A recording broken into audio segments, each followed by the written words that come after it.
가장 연구가 많이 된 시편이고 가장 많이 찬양으로 불려지는 시편이죠. 적어도 찬양대를 그동안 오래 하셨던 분들 입장에서는 이 시편 23편을 이루어진 찬양, 합창, 중창 하나 정도는 무조건 하셨을 정도로 많이 불려지는 찬양입니다. 그렇기 때문에 또 가장 다양한 해석들이 존재하는 시편이기도 합니다. 배경에 대한 어떤 그 합의점이 없어요. 전부 다 다른 얘기를 하고요. 어떤 분은 이게 이제 공식적인 자리에서 불려지는 시편이 아니라 가정 안에서 불려지는 시편이다, 이렇게 해석하시는 분도 계시고, 어떤 분은 이거는 왕에 관련된 것이다, 또는 어떤 사람은 신뢰의 시이다, 이렇게 얘기하는 분들이 계십니다.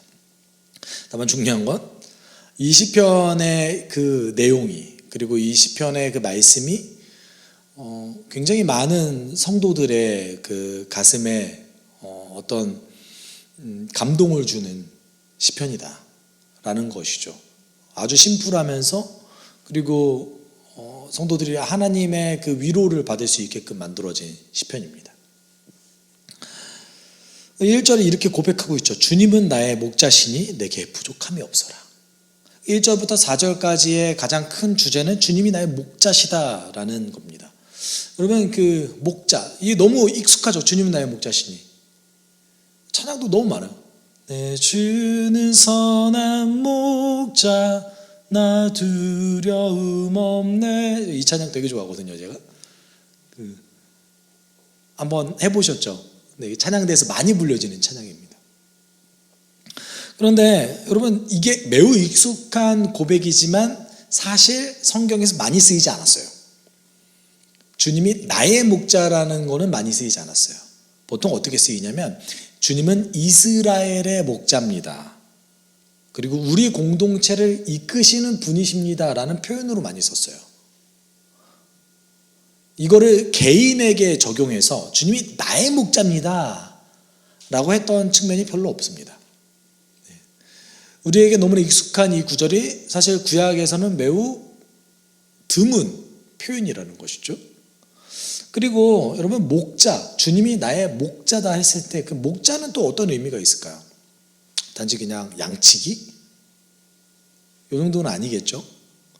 보통 목자라고 얘기하면 고대 근동 아시아의 그 배경 속에서는 목자는 왕을 뜻합니다. 아주 결정적인 증거가 있는데요. 여러분, 그 혹시 함무라비 법전이라고 아세요? 네, 굉장히 유명한 법전이잖아요. 심지어 이 시편이 쓰여지기 이전에 쓰여졌어요. 그래서 이제 함무라비 법전에서 이런 내용이 있습니다. 공의로 그의 백성을 목양하라. 이게 이제 함무라비 법전의 마지막 이제 끄트머리 결론부에서 그 함무라비 왕이 자신의 이제 후계자인 미래 왕에게 축복을 내리면서 하는 말이에요. 목양하라고 얘기하고 있죠. 그래서 왕을 지칭할 때 보통 목자라고 얘기하고 있습니다. 네. 그러니까 고대 근동 아시아에서 목자 하면 보통 왕을 얘기해요. 공식적인 표현으로는. 그럼 지금 오늘 본문 속에서 1장 주님은 나의 목자십니다, 주는 나의 목자시니 라는 말은 주님이 나의 뭐라는 거예요? 왕이다. 주님은 나의 왕이다 라고 표현하고 있는 겁니다. 그리고 또 이제 제가 아까도 말씀드렸듯이 이 주님이 나의 목자라는 표현은 왕이기 때문에, 주님 왕으로서 표현하는 거기 때문에 보통은 이스라엘 전체를 지칭할 때 표현된다는 것이죠. 아주 많은 표현들이 등장하지만 시편 80편 1절에 이렇게 얘기하고 있죠. 이스라엘의 목자이신 주님, 요셉을 양떼처럼 인도하시는 주님, 귀를 기울여 주십시오. 네. 저는 아마도 이 시편 23편이 가장 사랑받는 이유가 무엇일까라는 이제 고민을 했을 때 어떤 공동체적인 그 교리, 진리를 지극히 개인적으로 적용했다라는 측면이에요. 이제 우리 나라의 하나님, 이게 아니라 누구의 하나님이 된 거예요? 나의 하나님, 나만을 위한 왕이신 그 하나님, 이렇게 된 거예요. 결정적으로 이렇게 그 주님 나의 목자십니다라고 표현했던 한 명을 굳이 찾자면 다윗 이전에 누가 이렇게 표현했을까요? 야곱이 표현했습니다. 야곱이 자신의 인생의 막바지에 이르러서 요셉에게 마지막 유언을 할 때 이렇게 얘기했어요. 나의 할아버지 아브라함과 아버지 이삭을 보살펴 주신 하나님, 내가 태어날 때부터 오늘에 이르기까지 나의 목자가 되어 주신 하나님. 그전에는 아브라함도 이런 표현을 안 썼고요, 이삭도 이런 표현을 안 썼습니다. 그런데 왜 굳이 야곱은 이런 표현을 썼을까요? 제가 봤을 때 몇 가지 이제 추측을 해보자면, 일단 첫 번째, 야곱은 목자로서의 삶을 오랫동안 경험했습니다. 양치기를 오래 했어요. 그의 그 외삼촌이었던 라반의 밑에서 20년이라는 시간 동안에 목자로서 일을 했죠. 그리고 또 한 가지는 그 인생이 정말 마치 자기가 양이 된 것처럼 여기 갔다가 저리 갔다가 매우 휩쓸리는 삶을 살아왔어요. 어떻게 보면 그의 할아버지 아브라함과 이삭은 안정적인 삶을 살아왔어요.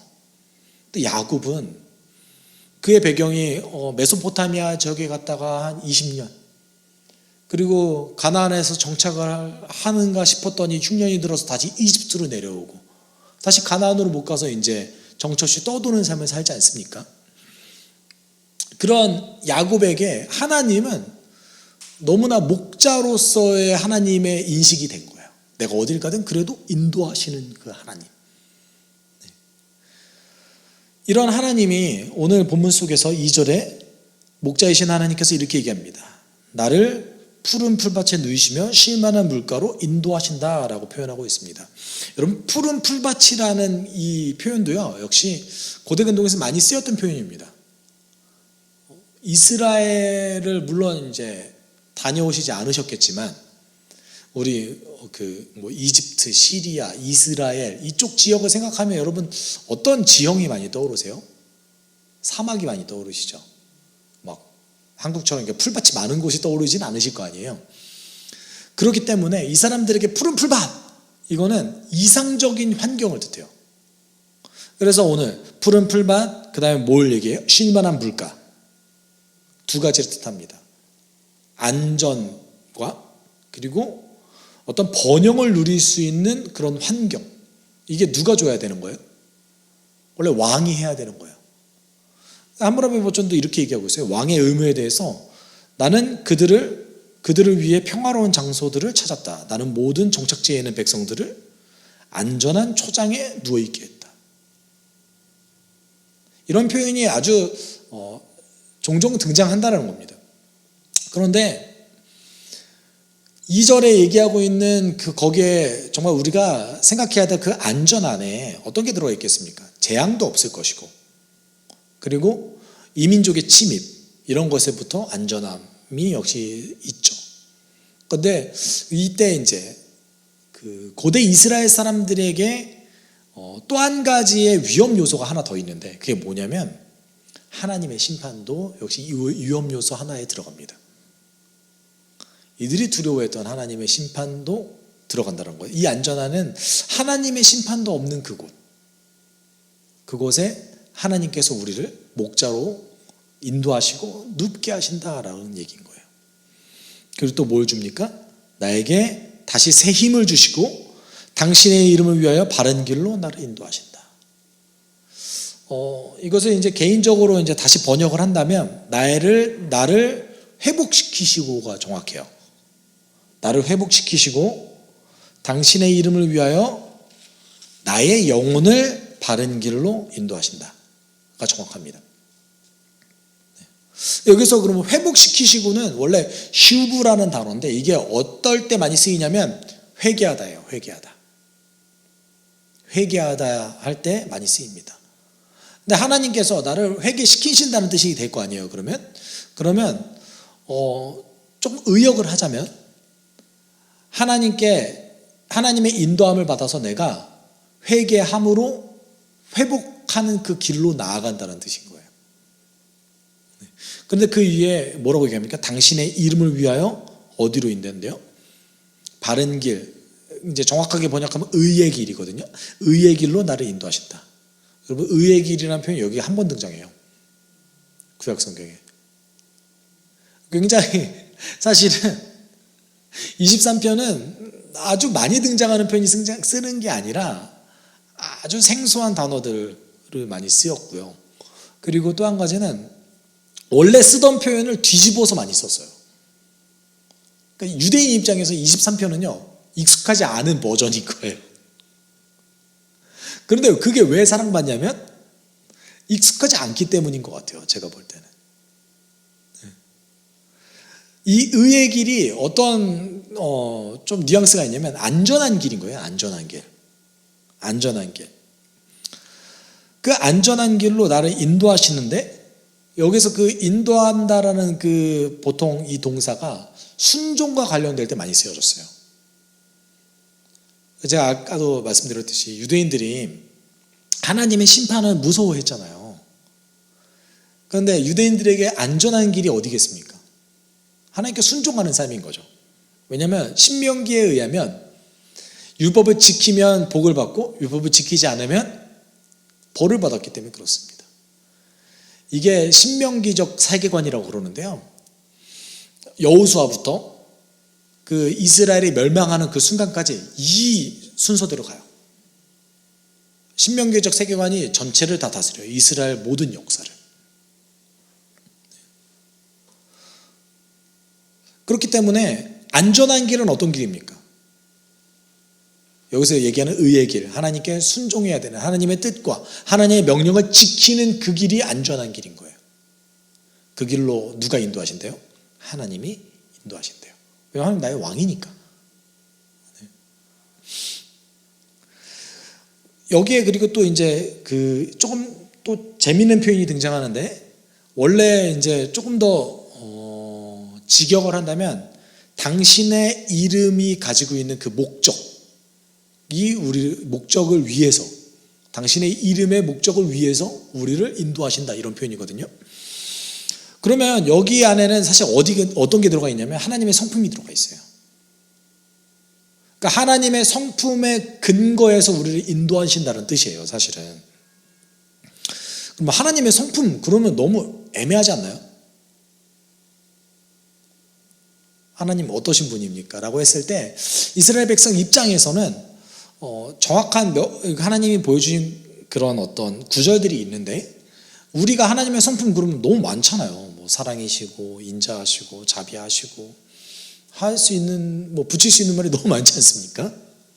이스라엘이 보통 생각했던 하나님의 성품, 그러면 출애굽기 34장 6절에 기인합니다. 주님께서 모세 앞으로 지나가시며 선포하셨다. 나 주는 자비롭고 은혜로우며 노하기를 더디하고 한결같은 사랑과 진실이 풍성한 하나님이다. 이게 하나님의 성품이에요. 하나님 스스로가 선포하셨던 성품이에요. 나는 이런 존재다. 어떤 존재입니까? 자비롭고 은혜롭고 노하기를 더디하고 한결같고 사랑과 진실이 풍성하다. 이 표현 후에도 많이 등장하죠. 선지자들도 역시 계속 이 표현을 쓰죠. 노하기를 더디하시는 하나님. 그럼 이 성품에 맞춰서 우리를 인도하신다는 거예요. 그리고 이제 4절에 이렇게 고백하죠. 내가 비록 죽음의 그늘 골짜기로 다닐지라도 주님께서 나와 함께 하시고 주님의 막대기와 지팡이로 나를 보살펴 주시니 내게는 두려움이 없습니다. 1절에서 고백했던 것은 주는 나의 목자십니다 라고 고백했고, 4절에서 이제 다시 또 하나를 고백하는 그 무엇입니까? 주님이 나와 함께 계십니다. 이렇게 고백하고 있습니다. 근데 여러분, 3절에서 주님 우리를 인도하신다고 얘기하고 있잖아요. 그렇죠? 근데 이게 아까 출애굽기 34장 6절에서 얘기하는 하나님의 성품에 우리가 근거한다고 그랬어요. 그럼 하나님의 성품이 결정적으로 보여지는 것이 무엇입니까? 언약이죠, 언약. 약속을 맺으신 거죠. 내가 너 이렇게 지켜주겠다, 이렇게 약속을 맺어주셨어요. 그런데 그 약속 안에는 사실 뭐가 있냐면 나 너와 함께 있을 거야 이게 약속이거든요, 사실. 난 너와 함께 있을 거야. 이런 약속은 예수님이 제자들에게도 하셨죠. 마지막에 너 어디든지 가. 마태복음 28장 19, 20절에서 그렇게 얘기하지 않습니까? 그러므로 너희는 가서 아버지와 아들과 성령의 이름으로 제자를 삼고 내가 분부한 모든 것을 가르쳐 지키게 하라. 그 뒤에 약속을 해주시죠. 뭐예요? 볼지어다 내가 세상 끝날까지 너희와 함께 할 것이다. 요한복음도 동일한 약속하시죠. 세상이 너희를 고난을 주고 힘들게 하지만 걱정하지 말아라. 내가 너희와 함께 한다. 이게 이제 하나님의 약속인 거예요. 근데 여러분 4절에서 그 하나님의 약속을 언제 확신합니까? 내가 가장 어둠에 있을 때에 하나님의 약속을 확신한다고 본문이 얘기하고 있죠. 여러분 잘 보세요. 하나님이 약속하신 내가 너와 함께 할 거야. 이 약속과 하나님 나와 함께 계십니다 라는 이 믿음 사이에는 언제나 긴장관계가 있어요. 하나님 이렇게 약속하셨지만 이게 잘 믿어지지 않을 때가 많이 있거든요. 그리고 이 사이에는 간격이란 것이 존재합니다. 왜냐하면 하나님 약속하셨지만 그것을 우리가 확신해야지 그것이 이제 믿음이 되는 거거든요. 내가 경험해야 되는 거 아닙니까? 그런데 본문 속에서 굉장히 모순적이게, 아주 모순적이게 뭐라고 얘기하냐면 죽음의 골짜기에 있을 때 내가 그걸 확신한 거예요.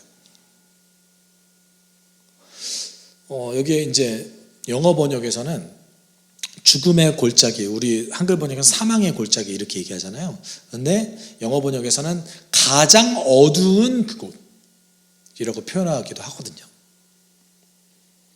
그러면 내 인생에서 가장 어두운 그곳에서 뭐를 이제 확신하는 겁니까? 주님이 나와 함께 계신다 라는 것을 확신한다는 거죠. 이게 사실은 우리가 상식적으로 생각했을 때 이게 얼마나 모순적인 얘기입니까? 근데 오늘 시편 이 고백을 통해서 뭐라고 얘기합니까? 시편 기자가 내가 죽음의 골짜기에 있을 때 주님이 나와 함께 계신다는 것을 내가 확신합니다. 그래서 내가 두려움이 없습니다. 그 약속이 이제 나에게 현실이 되고 확신이 되는 거죠. 그리고 믿음이 되는 거죠. 그리고 이제 그렇게 확신했던 그 시편 기자는 마지막으로 이렇게 고백합니다. 주님께서는 내 원수들이 보는 앞에서 내게 잔치상을 차려주시고 내 머리에 기름을 부으시며 나를 귀한 손님으로 맞아주시니 내 잔이 넘칩니다.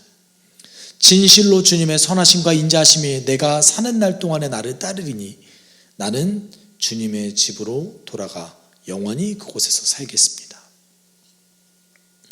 5절에서 원수들 앞에 잔치상을 차려주신대요. 그 원수들이 그걸 보겠죠. 그리고 잔치상을 차려주시면서 주님께서 주시는 것이 무엇입니까? 머리에 기름을 부으고 잔이 넘치게 부어주신대요. 이건 5절만 놓고 봤을 때는 머리에 기름 부은 거는 왕으로 세우는 거니까 명예를 얻는 거죠. 명예와 힘을 얻어요. 그리고 잔이 넘친다는 것은 내가 가진 게 제 소유물이 많아진다는 뜻인데 보통 그것들이 다 원수들이 추구하는 거 아닌가요? 우리의 원수들이 또는 우리를 힘들게 하는 사람들이 항상 인생의 가장 큰 목적으로 두는 것이 무엇입니까? 내가 명예, 힘을 얻고 재물이 많아지는 거 아닙니까? 하나님도 그와 똑같이 준다고 얘기하는 걸까요? 아마 아니겠죠. 여기서 얘기하는 머리에 이제 기름을 붓고 잔이 넘치게 한다. 이거는 원수가 봤을 때 제가 저런 애가 아닌데 저렇게 살아? 원수가 봤을 때 약간 충격을 받을 만한 사건이 되는 거 아니겠어요? 제가 볼 땐 이런 것 같아요. 원래는 착취해야 되고 원래는 남의 것을 뺏거나 그리고 부정직하게 살았을 때 이득을 보는데 하나님이 함께 하신다는 걸 아는 사람의 입장에 그렇게 삶을 살아갈 때 원수들이 생각하지 못한 방법으로 이 사람이 높아진다는 것을 경험한다는 것이죠. 마치 다윗이 그랬던 것처럼. 그리고 이제 저는 6절의 표현이 너무 재미있었는데, 주님의 선하심과 인자하심이 내가 사는 날 동안에 나를 따르리니. 이 표현 우리가 되게 그냥 그래, 그렇지 뭐 이렇게 생각할 수 있잖아요. 그런데 여기서 따른다라는 이 표현이 보통 언제 성경에서 많이 쓰였냐면, 원수가 나를 해하기 위해서 쫓아오고 추격할 때 쓰여지는 표현이에요. 추격한다는 뜻이거든요.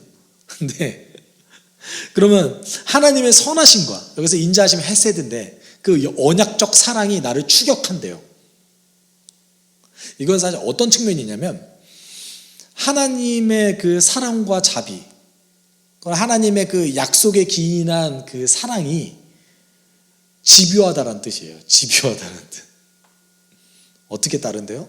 원수가 마치 나를 쫓듯이 하나님의 사랑이 나를 그렇게 쫓아오는 거예요. 집요하게끔. 벗어나면 어떻게든 찾아서 나를 이렇게 잡아내고, 하나님 우리를 그렇게 인도하신다는 거예요. 그리고 그 하나님의 그 선하심과 하나님의 그 사랑이 우리를 어디로 이끈다는 겁니까? 마지막 목적지 꼴이 어디란 거예요? 하나님의 집이라는 뜻이죠. 여러분, 우리가 이 본문을 처음 이제 접했을 때 너무 익숙하고 너무 사랑하는 본문이지만, 사실 이제 성경의 단어 하나하나 이렇게 뜯어봤을 때는 여기에만 쓰여지는 표현, 또는 이제 이 시편 23편만 가지고 있는 특색들이 존재합니다. 그런데 그것이 이제 어디에 귀결되냐면, 하나님이 나의 왕이십니다. 그리고 하나님은 나의 목자시고 하나님이 나와 함께 계십니다. 어떤 하나님이 이미 예비해 주셨던 그 놀라운 사랑과, 그리고 그걸 확신하는 그 성도 간의 놀라운 고백들로 이루어져 있다는 겁니다. 이 시편 읽고 이 시편을 함께 낭송할 때 사실 위로가 되잖아요. 주의 나의 목자시니 내가 사망의 음침한 골짜기에 다닐지라도 예전 보정을 해를 두려워하지 않을 것은, 네. 주의 지팡이와 막대기가 나와 함께합니다. 나 두렵지 않습니다. 네. 여러분, 이것은 하나님의 집요한 우리에 대한 사랑을 표현하고 있어요. 동시에 그것을 받는 우리 입장에서 우리는 그 사랑에 대해서 어떻게 고백하고 어떻게 나아가야 되는지를 얘기하고 있습니다. 근데 저는 물론 이제 아주 놀라운 고백 중에 하나는, 하나님의 그 놀라운 사랑을, 그리고 하나님이 나와 함께 계신다는 것을 가장 확신할 수 있는 곳이 나의 인생의 가장 깊은 곳이었다 라고 시편 기자는 얘기하고 있지만, 이왕이면 그 전에 확신하면 더 좋은 거 아닙니까? 저는 그렇게 생각해요. 물론 우리의 인생의 가장 깊은 곳에서 더 크게 하나님이 나와 함께 계신다 확신할 겁니다. 저는 이런 확신이 있어요. 다만 그렇지 않더라도 우리의 매일의 경고는 우리를 그 확신 가운데로 인도할 겁니다. 이왕이면 내가 어떤 고난을 당하기 전에, 그 전에 이미 하나님이 나에게 주신 그 풍성함을 더 아는 것이 아주 복된 인생 아니겠습니까?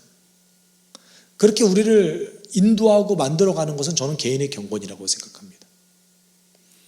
여러분, 그 바울이 마게도냐로 가기 전에 사도행전 16장에 마게도냐 환상을 보잖아요. 근데 그거 여러분 왜 하나님께서 보여줬다고 생각하세요? 순종 안에서예요.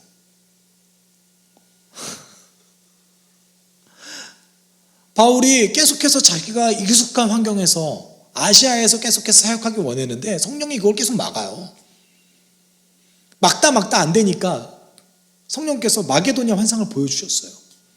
그리고 하나님이 나를 이방인을 위해서 불렀구나 를 확신하고 아무도 없는 선교의 불모지 마게도냐로 갑니다.